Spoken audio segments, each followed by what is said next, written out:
Russia will join NATO to defend itself from Ukraine. Wouldn't that be nice? Yeah, we can talk about that. Russia's getting what? Maybe somebody's going to learn the news from this stream. You see those vehicles going past now on the VT.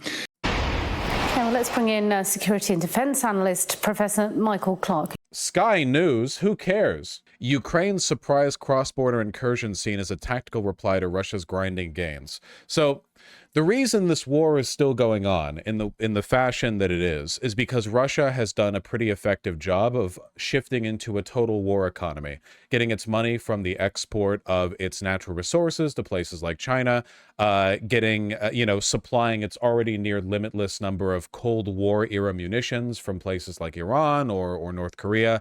And thankfully, the average Russian, as I understand it, lives in a shit heap with paint peeling from the wall and no indoor plumbing. So the cost of running Russian society is not very high. You know, it's not the baseline for maintaining, like the cost of maintaining Russia is not especially high.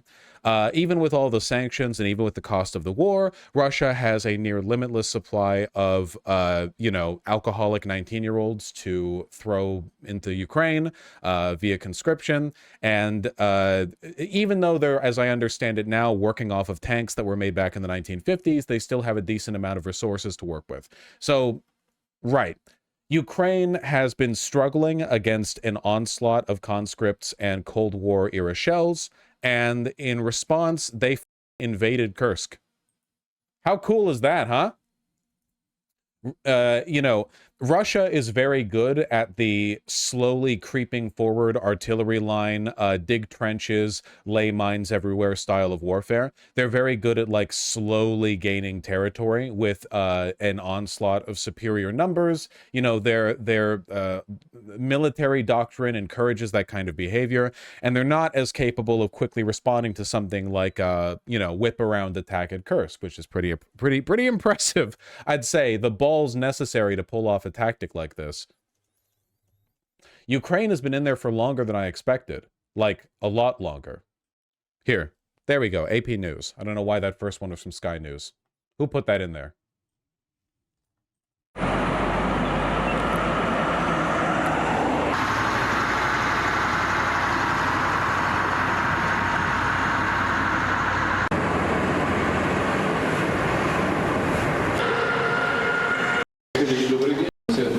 I believe in news videos that have words in them. Now, Russia has launched what it's calling a counter-terrorism operation in numerous border areas after the biggest Ukrainian advance in Russia during the war so far. Moscow is sending military equipment to the Kursk region, where a state of emergency is in force. Hundreds of Ukrainian troops poured over the border on Tuesday, although Kyiv has not officially acknowledged the incursion. Images the Russian Defense Ministry wants you to see. They allegedly show Russian jets striking Ukrainian forces on Russian soil, part of Moscow's response to Kyiv's incursion into the Kursk region. They're trying to frame it as a terrorist attack rather than an actual military invasion. I think this is huge and very good because, again, the only way we're ever getting an end to this war is if Russia is unable to continue it. And one of the big myths that the Kremlin has been able to perpetuate is the idea that Russia is invulnerable and this war is entirely kept in Ukraine. That's why Russia gets so upset whenever Ukraine uses HIMARS missiles to fire into their territory to destroy ammunition depots or oil depots or whatever else. They get really upset whenever anything is done to their soil because it disrupts that illusion of invulnerability. Likewise, here in Kursk, the fact that they're losing this ground, it's also symbolically important because of the role Kursk had in World War II as one of the bloodiest battle sites, where the Soviets held off the Nazi advance. It's kind of a point of national pride. This is like a sort of defensive fulcrum. It's a, I'm not saying it's like the Alamo for Russia or anything, but if I was to make a direct comparison, that would kind of be what I would point to. There's a lot of national symbology about how the Soviets held Kursk, Now, unfortunately for the Ukrainians in this historical allegory, they were holding it against the Nazis back in World War II. In this case, the Russians are the Nazis. You know how it is. History's wacky. Let's not linger on it. I think that it's deeply humiliating to the Kremlin that Ukraine has been able to just incur in this way, and for that reason, they don't want to acknowledge it as an actual military offensive. They're just treating it like it's a bunch of rabble-rousers. But Russia's forces are said to be scrambling to contain the Ukrainian offensive. On Friday, the Kremlin said it was sending more military hardware to the region, including rocket launchers, artillery, tanks and heavy trucks. Meanwhile, it was also pulling people out. Moscow has declared a federal-level emergency in the region and claims to have evacuated some 3,000 civilians. At a food distribution center in the city of Kursk, people arriving from areas close to the Ukraine border said the situation was tense. My grandfather is still there and I can't reach him. I've applied to have him evacuated, but no answer yet. They just say circumstances won't allow it. Man, I'm not trying to blame the Russian civilians, but can you imagine the arrogance of the Russian government that they've been engaged in this war for like 3 years almost? And despite that, they still haven't evacuated the territories that are right next to Ukraine. You know, like, isn't that a little bit... Like, yeah, man, just keep them there. I mean, northern Israel and southern Lebanon have both been evacuated. I think it just speaks to an incredible callousness that in spite of, you know, how much time... And it's Russia! They have all the space in the world to move people!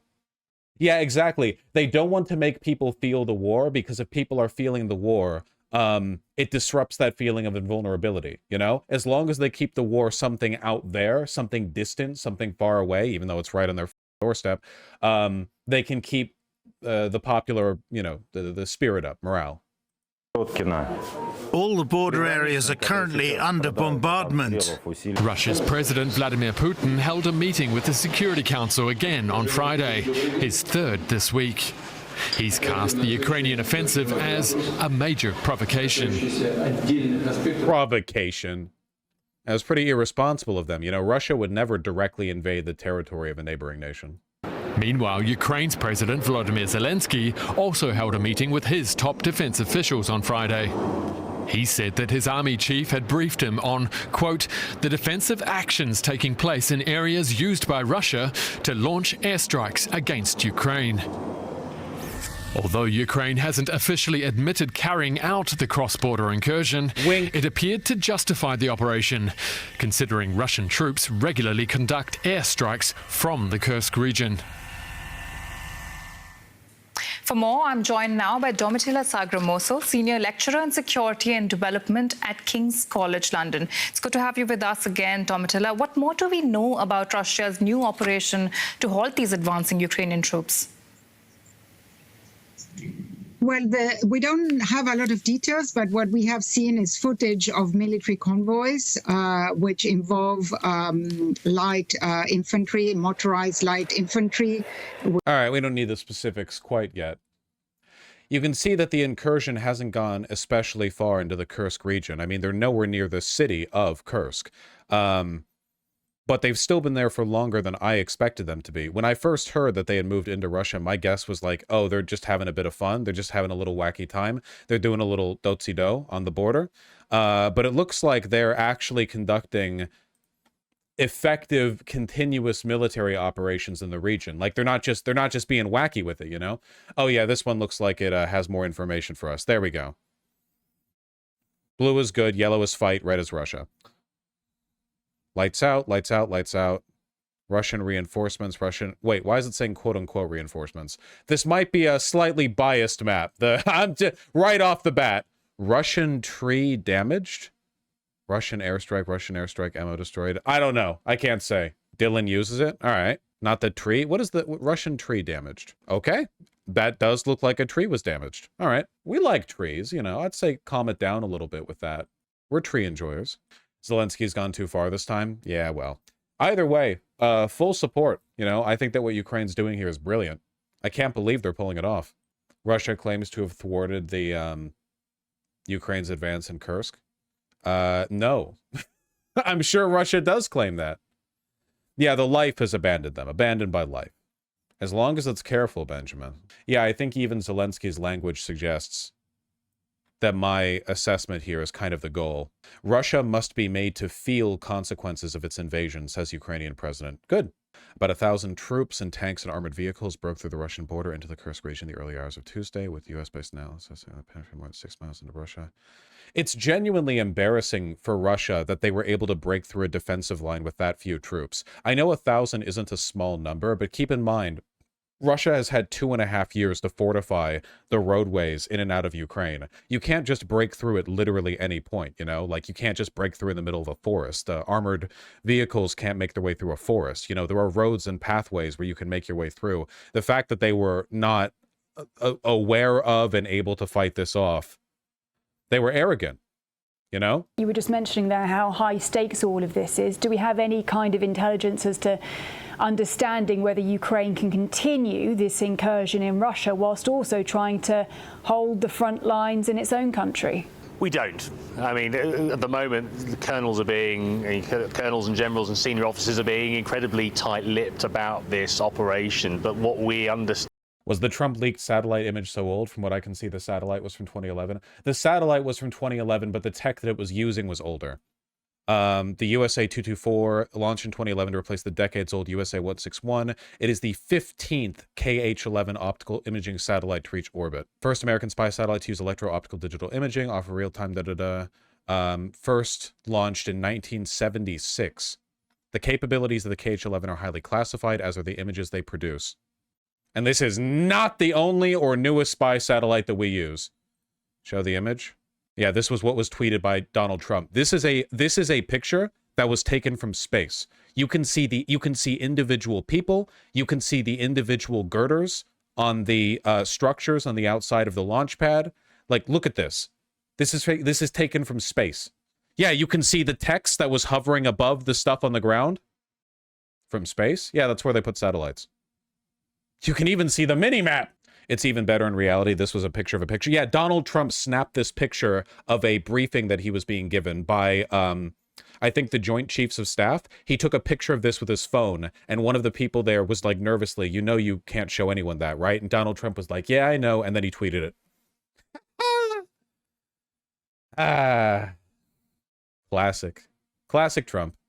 What's even crazier to me is the fact that this picture was taken at an angle. The spy satellite isn't directly above the facility, see? It's very clearly at like, I don't know, a 30, 40, whatever degree angle to it, meaning that it took this photo through a lot more atmospheric diffraction than it would have if it was directly above it. Isn't that wild? Like, there was even more interference with the atmosphere in the way. It wasn't even like a clean shot.